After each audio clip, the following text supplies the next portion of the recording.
What's up, y'all? Still out here at the range, as you can see behind me, and as you can see in front of me, we got the contraption set up. We've been out here all day having fun, doing a lot of gel testing, a couple of new tool unboxings, so some good stuff coming your way on the channel. This test here, something different we hadn't done yet. We're out here with the Taurus 608, the 357 8-shot cylinder. 608 357 4-inch barrel on it, and what we're going to do today is we're going to test some 357 Magnum 125 grain semi-jacketed hollow points. So 125 grainers, 357 Magnum, and what we're going to do is we're going to see just how much difference is there between 357 Magnum and 38 Special Plus P. So we got 38 Special Plus P, same exact weight, 125 grain, same exact type, semi-jacketed hollow point, same brand. Remington, both of them Remington, both of them 125 grain, both of them semi-jacketed hollow points. So you can't get no more fair than this, going out of the same tool. This ought to be a good one, y'all. Let me know what y'all think. Do y'all think this 357 Magnum's got a whole lot more power than this 38 Special Plus P? I do have some tracks in this gel from a couple more tests y'all probably already saw by now, but we got some nice clear air, open air right here. We ought to have plenty of room to get this one done. This is probably the last one because the sun's going down on us, so we're gonna giddy up and get this one done. So let me know what y'all think down in the comments. Which one's gonna be the winner? And do you think the 357 Magnum, if that's your choice, you think it's gonna be by a whole lot or just a little bit? I'm curious to see what you have to say, but let me get this stuff moved out of the way and get it set up and we'll get started. All right, let's get some speed, y'all. We're gonna start out with the 38 Special Plus P first. Again, 125 grainers, so we're gonna do a 2-shot average unless we get something funky out here, a big extreme spread or something like that. We're just gonna do 2 of them. So here we go, y'all. Let's see what we get.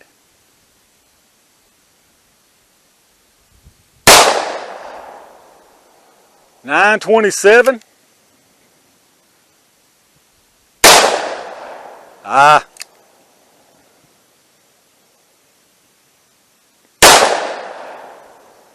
And 947, averaging 931 on the 38 Special Plus P. So let's reset it. Let's get an average on the 357 Magnums. All right, here we go with the 357, 125 grain.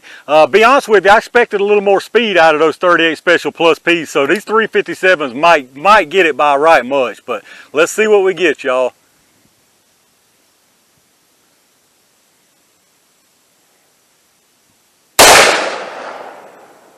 1402, yeah. These 38 Specials don't stand a chance. I forgot just how stout that the 357 Magnum were. I mean, you could feel a big difference. No, very little recoil because of how good this revolver is, but huge difference in sound. So let's get that second shot.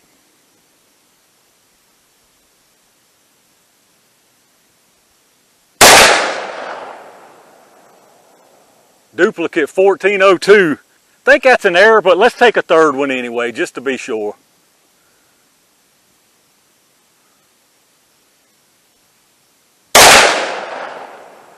All right, the third one was 1428, so let's go up there and get an average on that. All right, so the average on the 357 Magnum, it didn't call that duplicate an error, but it was the same, so it don't mess the average up anyhow. So the 3-shot average on the 357 Magnum was 1,410 feet per second. And if you remember, the 38 Special Plus P was only 931. So you talking about, man, you talking about 450-ish, over 400 feet per second difference. I don't think that 38 Special Plus P stands a chance, y'all, but let's get this stuff out of the way and reset everything, and you know what time it is.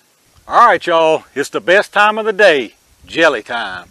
We're going to start out with the 38 Special Plus P. Y'all looking at another track up there, but like I say, that's from a full metal jacket test y'all have already seen. So should be plenty of room though where I can put it maybe kind of above what you see in there. I'm going to try to put this one over to the right and then the 357 over to the left. So let's see what we get, y'all. 38 Special Plus P into the jelly. Here we go.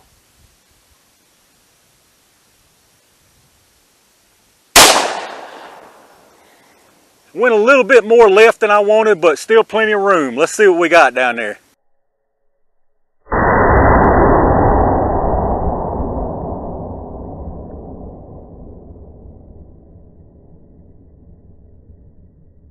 All right, we can definitely work with that. I hate to even mention this because I probably jinxed myself by saying it, but all my jelly tests have been absolutely great today, flawless. Nothing's came out the block. Every shot's been great, so I'll probably just jinx the heck out of myself. But let's see what happens, y'all. The 357 Magnum going into the jelly. Here we go. I'm going to try to put this maybe a little bit above and to the left if I can and not go out of the gel. So let's see what we can do, y'all.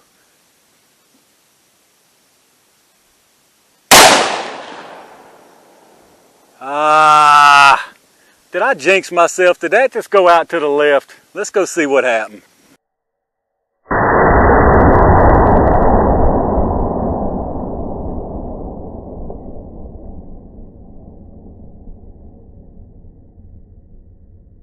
All right, y'all, false alarm. I seen something crazy going on. Well, I seen something weird. I thought something crazy had gone on, and actually something crazy did kind of go on here, but we stayed plenty in the jail, so we went perfect today on the jail test, y'all, as far as staying in. But let's talk about what we're seeing here. I'll give y'all some different views. The lighting's a little weird, so it's making the picture not so clear on the jail. But as you can see now, this at the very bottom, that's something different. But the 38 Special is the one that you can see in the front on the bottom here. Went in there, kept on going, curving, and stopped right at the beginning of this second block of gel. So stopped right at the 16-inch mark. It peaked in that other block just a little bit, but it basically stopped right there at 16 inches. Interestingly, the 357 is behind that, and that's that big old mess of wound channel, and I'll show y'all from above a little bit better. We'll see what's going on. But you can see a big old mess of wound channel, and then here it evened out, and up underneath there, you see it there. That's the 357 projectile on the back side of that 38 Special. So very interesting what went on here. What has happened, and I'll show you a view from above. This 38 Special Plus P stayed intact. That 357 apparently was moving so fast that it broke apart right here. And I'll show you, you'll see a bunch of shrapnel, a bunch of the actual projectile broke apart right in here, and the rest kept going to there. But first, let's get the penetration on it. So the penetration, again, the 38 Special is easy. It's exactly 16 inches. Like I say, it tried to peek into that second one, but I guess if you want to call it 16 1/8, you can call it 16 1/8. The 357, it went 13 inches. So the bulk of it stopped at 13 inches, but there's a bunch of it right back in here that's broken all up, and I'll show y'all some different views of that. So we got 16 inches on the 38 Special Plus P versus 13 on the bulk of the 357 Magnum. So let me get y'all some different views. All right, much better view of what went on here. So obviously on the left here is the 357 Magnum. Right here is the 38 Special Plus P. So you see the 38 Special Plus P, nice little wound channel right there. Kept going, looks like it dropped a little piece of jacket or something right there. Well, actually it looked like maybe it dropped a piece of its actual projectile right there. We'll look once we pull it out. But kept on going. And boom, right there, 16 inches. You can see it peeked through a little bit into that second block, but basically 16 inches of penetration. Now the 357 again, as you can see, all of those pieces there, that's all pieces of the projectile busted up almost immediately as it went in. And it acted like a varmint round. It was moving so fast, I guess it couldn't hold together and busted all up. And then the remainder kept going here, ended up sideways right there at 13, what would we say, 13 I think it was. So pretty interesting what went on. I really didn't expect that. Is that what y'all expected to happen? I thought the 357 would stay together, hold together, and just out penetrate the 38 Special. I definitely didn't expect to see this. So show you the view over here. But you can see, I mean, that 357 just dumped. I mean, it exploded right there at the beginning. That gives you a good shot of it right there. I mean, it absolutely exploded. They both did excellent. Really nice wound channel on the 38 Special Plus P also, but that's pretty crazy the way that 357 acted. Let me pull out the projectiles and we'll see what we're looking at there. All right, y'all, let's check out what we got for the projectiles here. As you can see over here is the 350. We'll check out what's left of the main pieces first. 357 here, 38 Special Plus P here. I'll say one thing. That 38 Special Plus P did not expand very well. It didn't expand very well at all. As you can see, that's what little bit of mushrooming you got. Now, the 357 expanded pretty doggone good. even after it busted up like it did. So definitely much better expansion. And measuring on what's left of these, this is about 1/2 of an inch on the 357.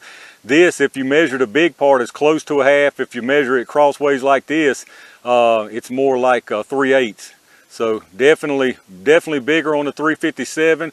And as you can see, all the shrapnel here, I pulled out some of the shrapnel from the 357. That was the 357. So you got that and you got that. And there's about 5 or 6 more pieces. I didn't pull it all out because it's a kind of a pain and a mess to pull out here in the field. But as far as the 38 Special, it also shed some of its stuff too. Here's one little piece. It broke into 2 pieces, but there's a little bit of it there. It's gonna be hard to see, but a little bit of it right there. And you know, like I say, that's what was left. There might be another tiny little piece in the wound channel, I can't really tell.